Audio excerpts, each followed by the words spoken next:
to nobody. You talked about Nelson Mandela kind of stopping on the roadside and wanting to talk to different people. I'm just curious about, like, did he care much about his own personal security? It's yeah, I don't think so. Sometimes Yeah. he created the threats. Yeah.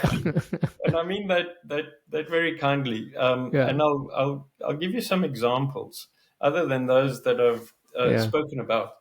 Mandela sometimes would, he would, in the morning, typically, he would take a long walk. Sometimes it'd still be dark. But You he'd guys get would up. know. You folks would know that he's about to take a walk. Yeah, so we typically he would walk every morning, Okay. no matter where we were. But when he was staying at one of the presidential residences, we knew it, right? And then the day before, when we dropped him off at home, we'd say we'd see you at whatever time, and we'd go for a walk, and that normally worked. But one day we arrived, and we always arrived before, in good time. And we were waiting in front of the front door, and the president didn't come out. We went to the gate and said, "Where's the old man?" Yeah. And they said, "No, he's left already." So I said, "What do you mean?" He said, "No, he just walked out." I said, "Didn't you stop him?" Yeah.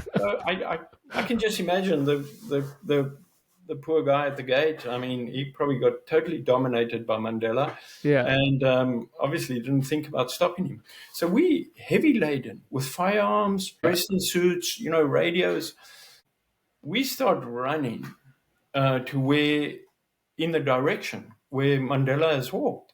And you don't know where he's going at all, or is it kind of still a controlled environment at this point, or it's a controlled environment until it's not. So it was up a hill that he had walked, but this hill is probably 1 kilometer. And we ran up there and then got to another gate, and they said, "Yeah, he turned right here." And where he turned right outside of that gate was like walking on the upper levels highway that runs through North Vancouver, alone in the shoulder on that road. And we eventually catch up to him, and out of breath, tired. We must have run 2 kilometers. He says nothing, except, he looks over at us. He says, "I'm glad you boys are keeping up your fitness." And the walk would continue. We'd walk along, and can you imagine? Walking along that highway, and sometimes he would spontaneously stop if he, like what we now call Administrative Assistance Day, back then was Secretary's Day. He would say, "I want to buy flowers for Mary," and I would say something like, "Sure, we'll get one of the cars to stop in." "No, I want to go buy flowers for Mary."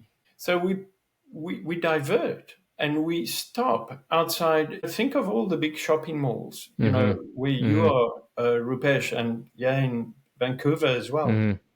And in pulls a presidential convoy in the parking lot, and out gets Mandela. And we only a handful of people, and so sometimes Mandela created these situations that were difficult to control, but he was spontaneous that way.